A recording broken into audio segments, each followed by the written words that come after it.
Assalamualaikum warahmatullahi wabarakatuh.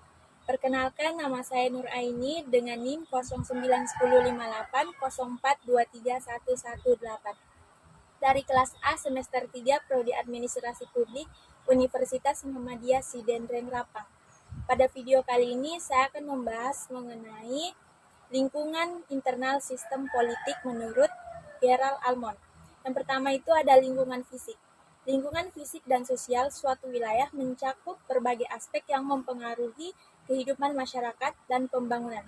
Berikut adalah penjelasan dari poin-poin tersebut. Yang pertama, kondisi geografis.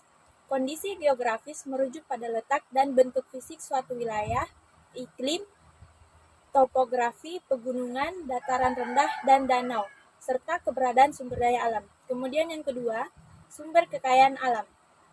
Sumber daya alam mencakup segala kekayaan yang ada di alam yang dapat dimanfaatkan untuk kehidupan manusia seperti tanah, hutan, mineral, serta flora dan fauna. Kemudian yang ketiga, kondisi demografi. Kondisi demografi mencakup data dan karakteristik penduduk, seperti jumlah penduduk, komposisi usia, tingkat pendidikan untuk merencanakan kebijakan sosial, pendidikan, dan kesehatan yang tepat. Kemudian yang keempat, lingkungan sosial.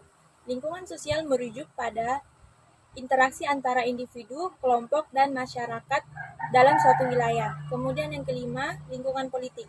Lingkungan politik berhubungan dengan kebijakan pemerintah, stabilitas politik, serta sistem pemerintahan yang ada. Yang keenam, lingkungan sosial budaya. Lingkungan sosial budaya mencakup tradisi, adat, istiadat, bahasa, agama, serta seni dan budaya yang berkembang di suatu wilayah. Ketujuh, lingkungan keamanan pertahanan. Lingkungan keamanan dan perlindungan berkaitan dengan situasi dan kebijakan yang berhubungan dengan keselamatan negara, baik dari ancaman internal maupun eksternal. Kemudian lingkungan sosial. Lingkungan sosial mencakup berbagai dimensi yang berkaitan dengan interaksi antara individu, kelompok, dan masyarakat. Berikut adalah penjelasan lebih lanjutnya. Yang pertama ada lingkungan politik, berhubungan dengan struktur, kebijakan, dan kegiatan politik yang mempengaruhi kehidupan sosial dan ekonomi masyarakat.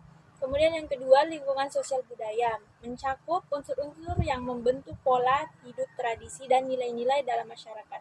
Yang ketiga, lingkungan hankam atau keamanan dan pertahanan, berkaitan dengan faktor-faktor yang mendukung ketahanan negara, baik dari ancaman internal maupun eksternal. Dalam konteks ini mencakup keselamatan individu, masyarakat, serta stabilitas negara secara keseluruhan.